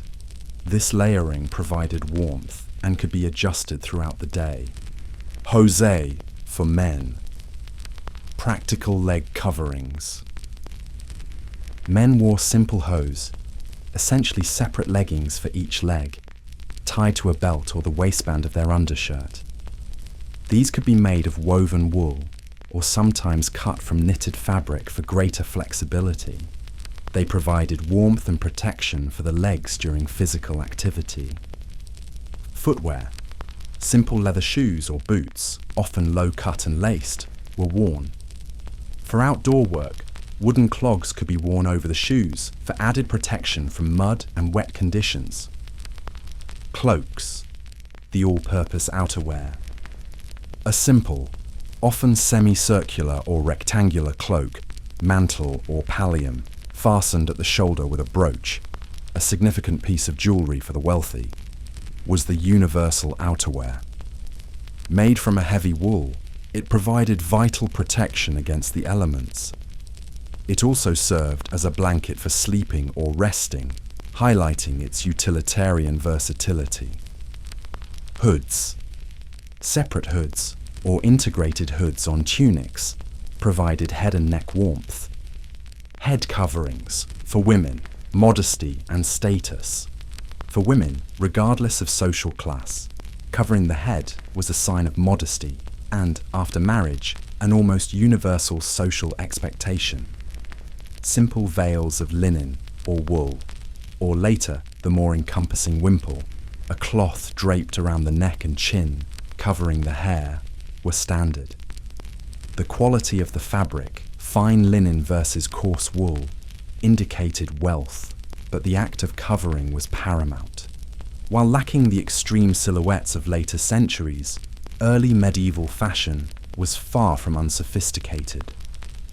Its emphasis on efficient fabric use, comfortable layering, and practical durability demonstrates a profound understanding of the needs of the wearer in a predominantly agricultural and often harsh world. It was a foundation of functionality upon which later, more elaborate, fashion trends would gradually emerge, a testament to the surprising impact of essential design in dictating daily life. Imagine if the very cut of your sleeves or the length of your shoes could signify not just your wealth, but a seismic shift in society's priorities. From the 12th century onwards, and especially accelerating into the 14th century, medieval fashion began to shed its looser, more functional skin. This was the advent of true tailoring, a revolutionary shift that allowed garments to be increasingly shaped to the human form, emphasizing curves and lines in ways previously impossible. This wasn't just about looking good. It was about the growing power of individualism, the increasing skill of artisans, and a surprising pursuit of fashion that sometimes bordered on the impractical and even the absurd. You wouldn't just pull on a simple tunic anymore. Your clothes would literally begin to mold to your body, creating new silhouettes and challenging old norms. The fitted revolution, cote-hardy and early doublet. Men's attire. The most significant change was the move towards a fitted upper body. The cote-hardy, emerging in the 13th and 14th centuries, was a snug buttoned or laced tunic that closely followed the contours of the torso, often reaching to the hip or thigh. This was a radical departure from earlier loose tunics and allowed for the display of well-muscled legs in form-fitting hose, which became increasingly tailored and even sewn together at the crotch. Earlier hosey were separate pieces. This new male silhouette emphasized youth, athleticism, and a more active lifestyle, in stark contrast to the flowing dignity of earlier periods. Women's attire. Women's gowns also became more fitted through the bodice, often laced or buttoned down the front or back, emphasizing the natural waistline. Skirts remained full, often with long trains for formal wear, indicating wealth, more fabric. Sleeves began to vary more, sometimes tapering to a close fit or widening at the cuff. The rise of the Upperland. Volume meets drama. Emerging in the late 14th century, the houppelande became a dominant outer garment for both men and women across social classes, though its extravagance varied greatly. For men, it was a full, often floor-length for nobility, or knee-length for active wear robe, characterized by incredibly voluminous, often trailing sleeves. These sleeves could be wide and open, or long and pendulous. The houppelande could be belted or left loose, creating a dramatic flowing silhouette that exuded grandeur. For women, women's houppellandes were typically full length, often with a high-standing collar and wide sweeping sleeves. Its sheer volume required vast amounts of fabric, making it a clear status symbol. Poulaines, or krakos, the pointed obsession. These became one of the most iconic and controversial footwear trends of the late Middle Ages. Poulaines were shoes characterized by their incredibly long pointed toes, which could extend up to 2 feet beyond the wearer's foot. Impact. This wasn't just fashion, it was a powerful statement of social standing. You couldn't work in shoes that long. They literally declared you a person of leisure, above manual labor. The length of the point was often regulated by sumptuary laws. Only nobles could wear the longest ones. They often required stuffing, moss, whalebone, to maintain their shape, or even small chains connecting the toe to the knee to prevent tripping. This absurd practicality highlights the surprising lengths people would go to display status. Patterns, fashion meets function, and mud. Alongside the fashionable shoes, the very practical pattern became increasingly common. These were overshoes, essentially wooden clogs or platforms, strapped onto the foot to raise the wearer's expensive, often pointed leather shoes out of the omnipresent mud and filth of medieval streets. They protected costly footwear and added a little height. Impact. Patterns illustrate the surprising interplay between high fashion and the grimy realities of medieval urban life, showing how even the most elegant attire needed practical solutions to survive the everyday environment. Elaborate headwear, emerging complexity. For women, headwear began to move beyond simple veils. While the extreme hennin would come later, the 14th century saw the emergence of more complex veiled frames, padded rolls, and elegant arrangements of fabric and netting, framing the face and adding height. The 12th to 14th centuries marked a period of profound transformation in medieval fashion. The advent of true tailoring allowed for garments that shaped and presented the body in new ways, enabling bolder statements of status and individuality. The rise of iconic pieces like the fitted cotillard, the dramatic houppelande, and the outlandish poulaine demonstrates a society increasingly obsessed with visual display, pushing the boundaries of practicality for the sake of sartorial impact, setting the stage for even more extreme styles to come. You thought the poulaines were extreme. You haven't seen anything yet. The 15th century, the twilight of the Middle Ages, was a period of astonishing sartorial excess, a flamboyant explosion of shapes, volumes, and audacious displays of wealth that often bordered on the theatrical and the absurd. This wasn't just fashion, it was a visual arms race, a desperate attempt by the elite to solidify their status in a rapidly changing world, resulting in some of the most iconic and often controversial garments of the entire medieval period. Prepare to witness styles that directly challenge both practical sense and moral decency, showcasing the surprising and often shocking impact of fashion taken to its very limits. The era of exaggeration, volume and form, puffed, bagpipe and funnel sleeves. The sleeves of the 15th century were a true spectacle. They ballooned into incredible volumes, often puffed at the shoulder, gathered into enormous bagpipe shapes at the elbow, or flared out into wide funnel or trumpet shapes at the cuff. These weren't just for show. They required immense amounts of expensive fabric, making them powerful statements of wealth. Some were so wide they literally brushed the ground, or had to be tied up to prevent getting in the way. Broad shoulders and narrow waists, for men. Male fashion emphasized a broad, powerful upper body, achieved through padded shoulders in doublets. This contrasted with a narrow, tightly cinched waist, creating an almost inverted triangle silhouette that was both fashionable and perhaps indicative of a more aggressive masculine ideal. The hennin, the sky-high statement. You've seen them in fairy tales, and they were real. The hennin, this conical headdress, varying in height and shape, sometimes pointed, sometimes truncated, sometimes twin-horned, became the defining female fashion statement of the late 15th century, particularly in Burgundy and France.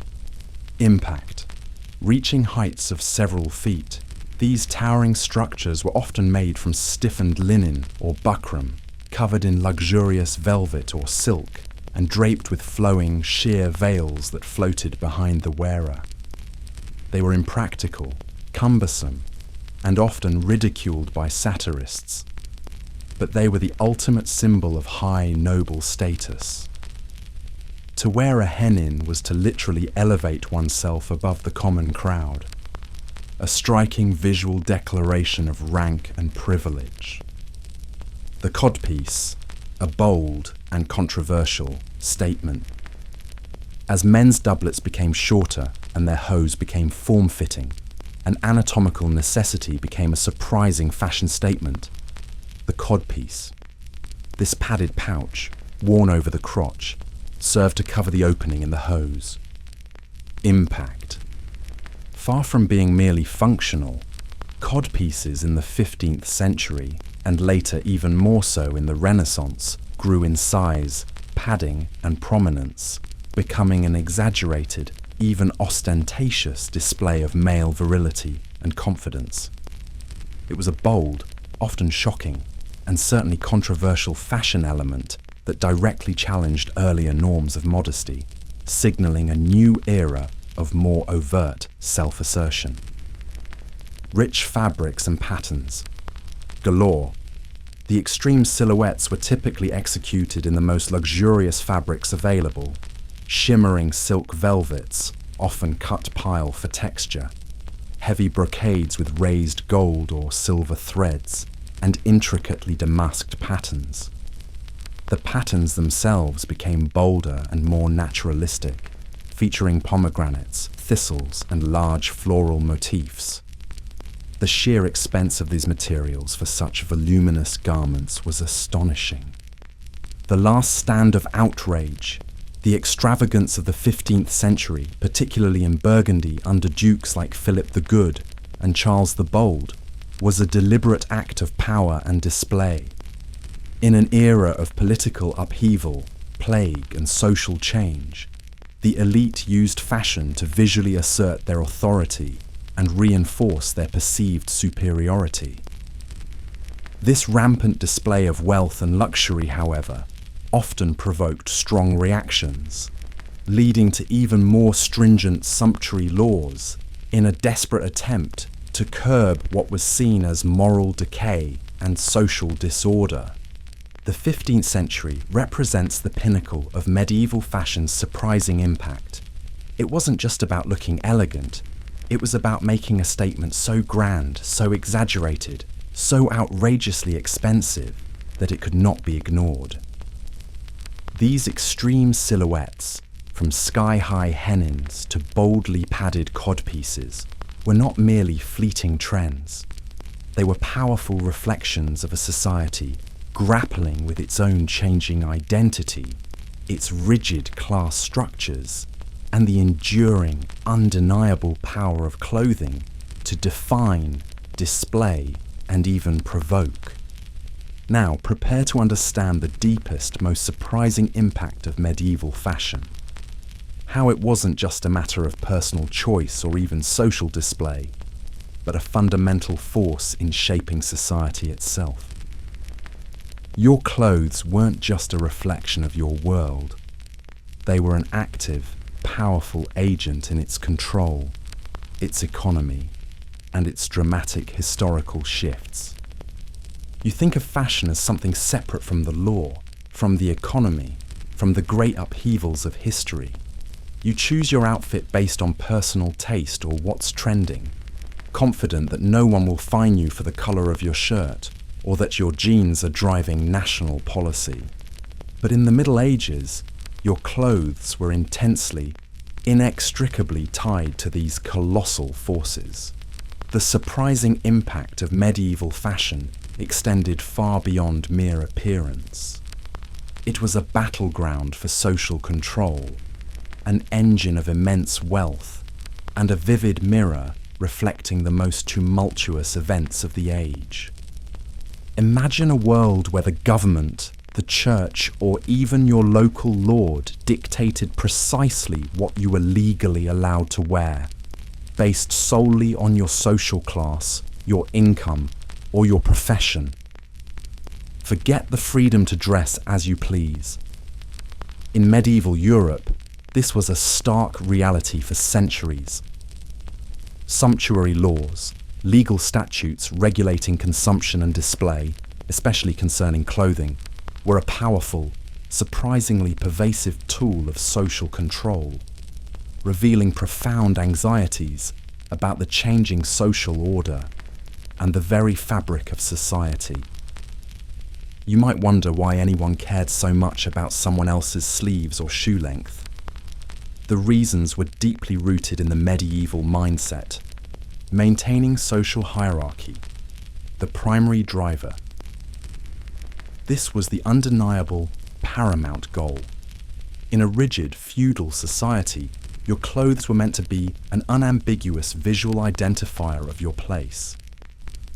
As the medieval economy grew, and particularly after the devastations of the Black Death, which paradoxically led to more disposable income for some commoners, wealthy merchants and artisans began to accumulate fortunes that rivaled or even surpassed that of some impoverished nobles.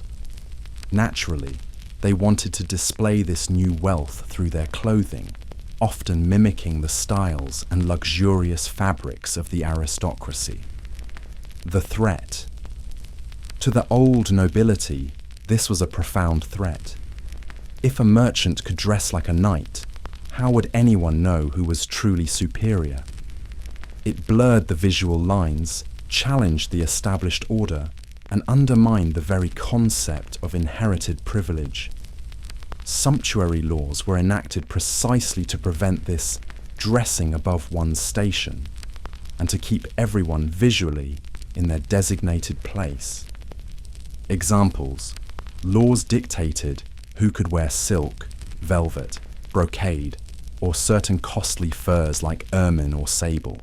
They specified lengths of tunics, widths of sleeves, and especially the absurd lengths of poulaines, pointed shoes, which were often restricted to nobles only. Colours too were regulated. Certain vibrant reds or purples might be reserved exclusively for royalty or high-ranking clergy. Moral and religious objections, the Church's influence. The Church often condemned excessive extravagance in dress as vanity, pride, one of the 7 deadly sins, and a distraction from piety. Sermons frequently railed against overly elaborate hairstyles, revealing necklines, or ridiculously long shoes.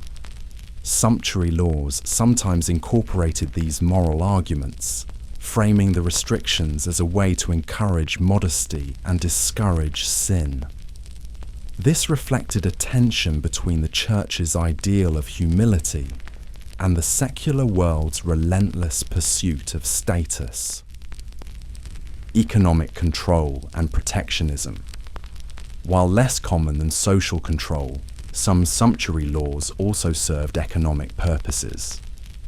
They might encourage the consumption of locally produced goods over imports, or attempt to curb excessive spending that could lead to indebtedness, particularly for those trying to keep up appearances they couldn't truly afford. Enforcement and effectiveness. How they worked. Sumptuary laws were enacted by kings, city councils, and even local lords. They often specified precise penalties, ranging from fines to confiscation of garments, public shaming, or even imprisonment.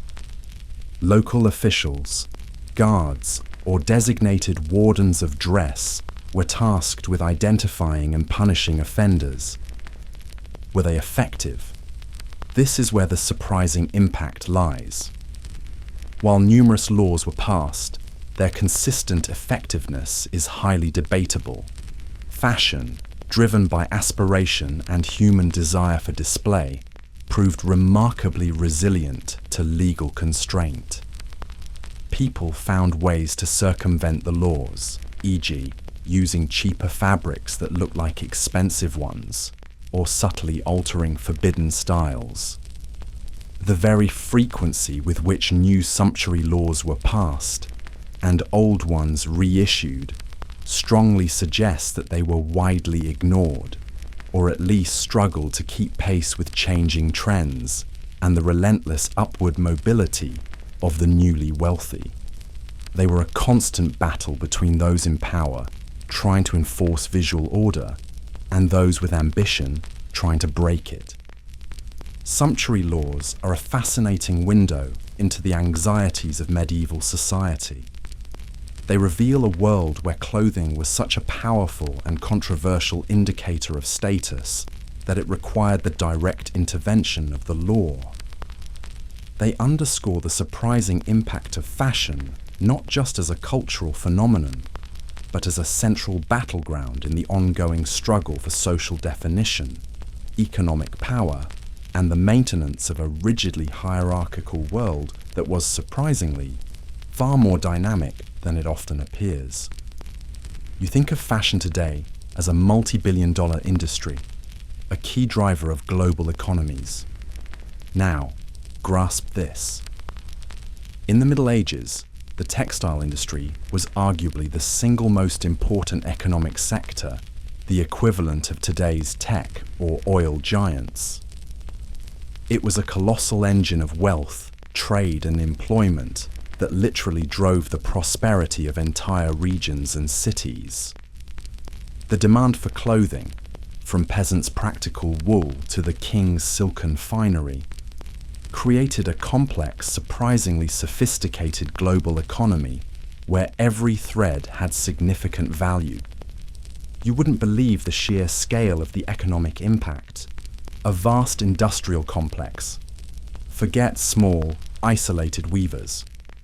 Major textile centres in Flanders, modern Belgium, Netherlands, England and Italy, especially Florence, Venice, Lucca, became true industrial powerhouses. Flanders, famous for its high-quality wool broadcloth. Cities like Ghent, Bruges and Ypres processed massive quantities of English wool, often imported raw, into highly valued finished cloth, which was then exported across Europe, from Scandinavia to the Mediterranean. This industry sustained massive urban populations and generated immense wealth. Italy. While also producing wool cloth, Italian cities, Florence, Venice, Lucca, excelled in luxury silk production. They adapted Eastern techniques, creating incredibly intricate velvets, brocades, and damasks that were prized throughout Europe. The profitability of this luxury sector was immense, fueling banking, trade, and artistic patronage. England.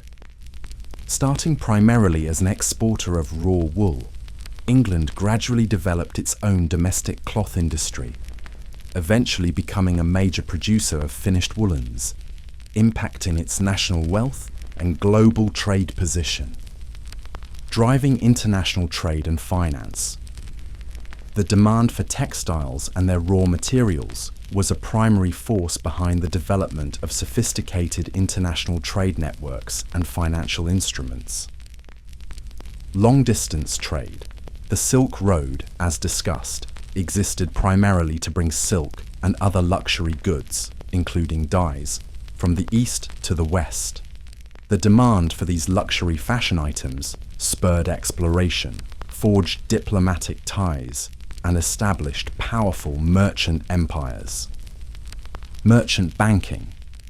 The vast sums of money involved in buying raw wool, financing production, transporting finished cloth across continents, and dealing in various currencies led to the rise of sophisticated merchant banking houses like the Medici in Florence. They developed letters of credit, bills of exchange, and complex loan systems to facilitate textile trade, foundational elements of modern finance. Ports and markets. Major ports like Venice, Genoa, and Bruges became crucial hubs where raw materials arrived and finished textiles were distributed, creating bustling economies, vast employment, and significant urban development. The great medieval fairs, like those in Champagne, France, were vital for wholesale textile trade. Massive employment and specialization. The textile industry employed a staggering percentage of the population, from rural shepherds and flax growers to specialized urban artisans.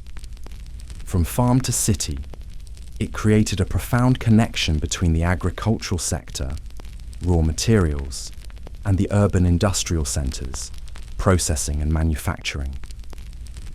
A chain of skill. As explored earlier, the industry supported a vast chain of specialized labor: spinners, weavers, fullers, dyers, shearers, tailors, embroiderers, mercers. Each played a vital role, often organized into powerful guilds, indicating a highly specialized and interdependent economy. Women in particular played a crucial, though often less recognized, role in spinning and preliminary textile processing. The hidden cost and value. The high value of textiles fundamentally shaped medieval economics. Cost of clothes. A good quality, well-dyed garment was an extremely valuable possession, often worth several months or even a year's wages for a common laborer. For a noble, a single gown of silk or velvet could represent the annual income of an entire manor. This is why clothes were carefully mended, passed down, or even bequeathed in wills. Pawnable assets, clothing, especially fine garments, could even serve as a form of liquid asset, pawned or sold in times of financial hardship. Booty of war.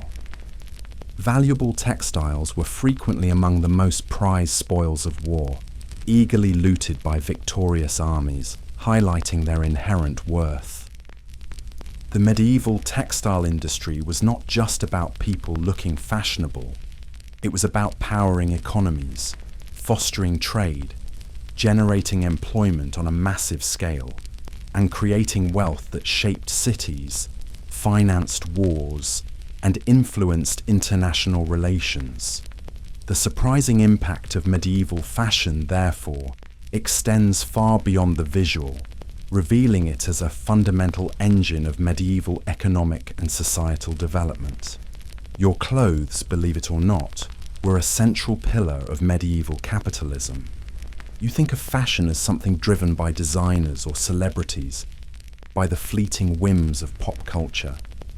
But imagine living in an era where devastating plagues, brutal wars, and the relentless pull of religious devotion fundamentally, surprisingly, and often radically reshaped what you wore. In the Middle Ages, clothing wasn't just a trend. It was a visceral, visible mirror of society's triumphs, its traumas, and its deepest convictions. It absorbed the shockwaves of history and reflected them directly onto the human form.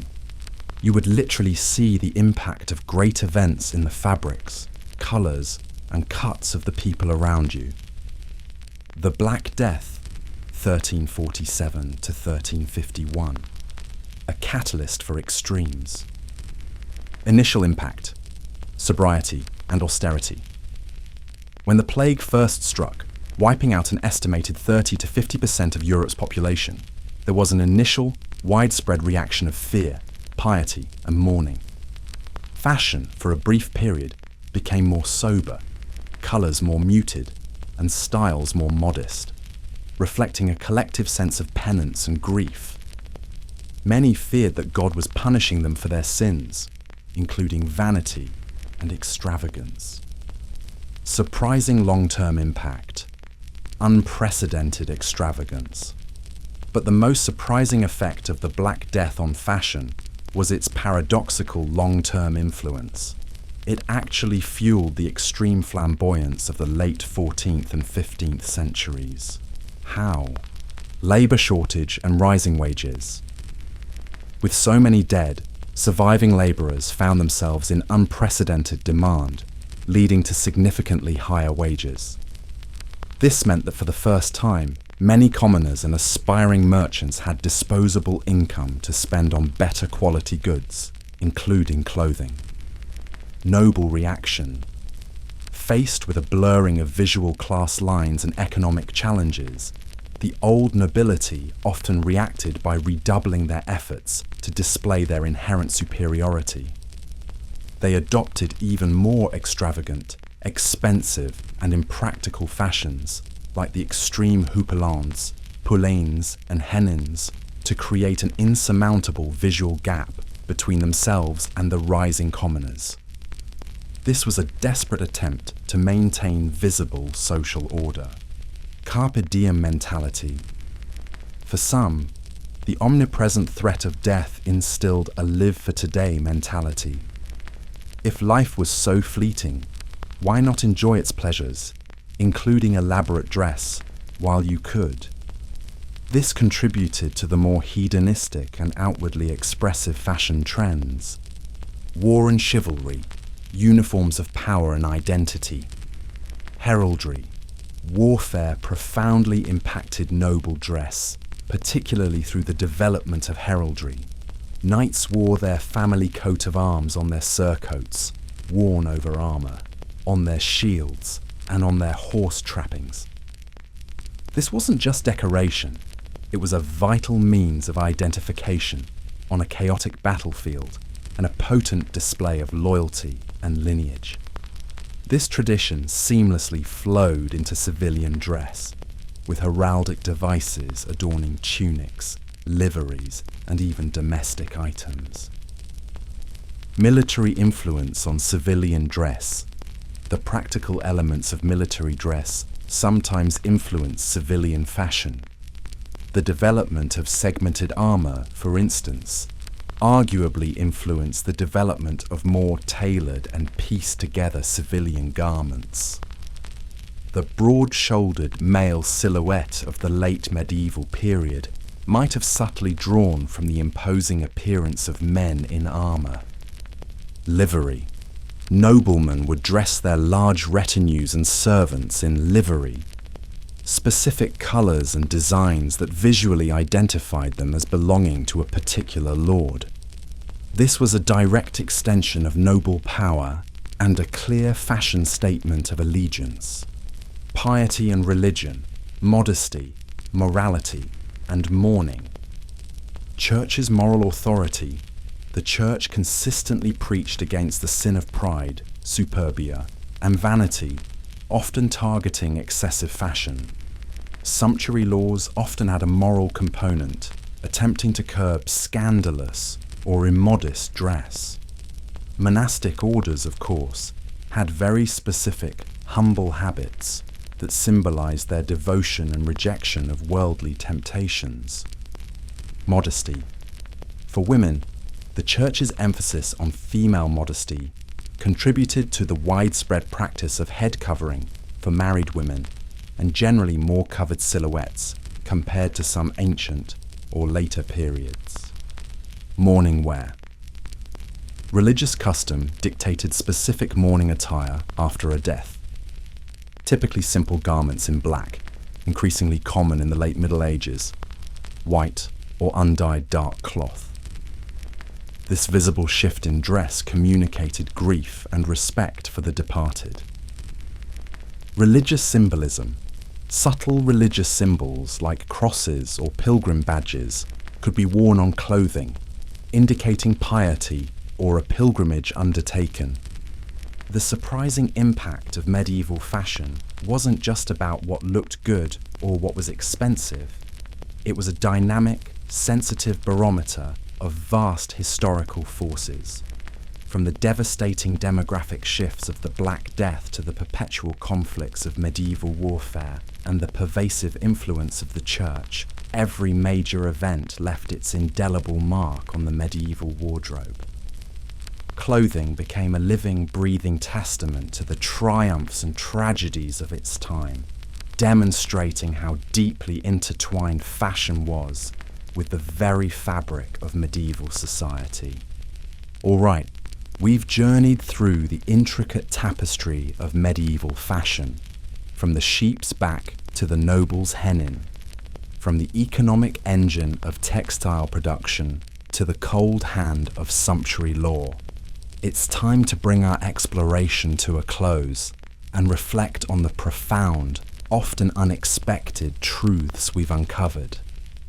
You began this journey perhaps picturing a drab, uniform, and utterly simplistic medieval wardrobe. You might have seen fashion as a frivolous, minor detail in the grand narrative of history.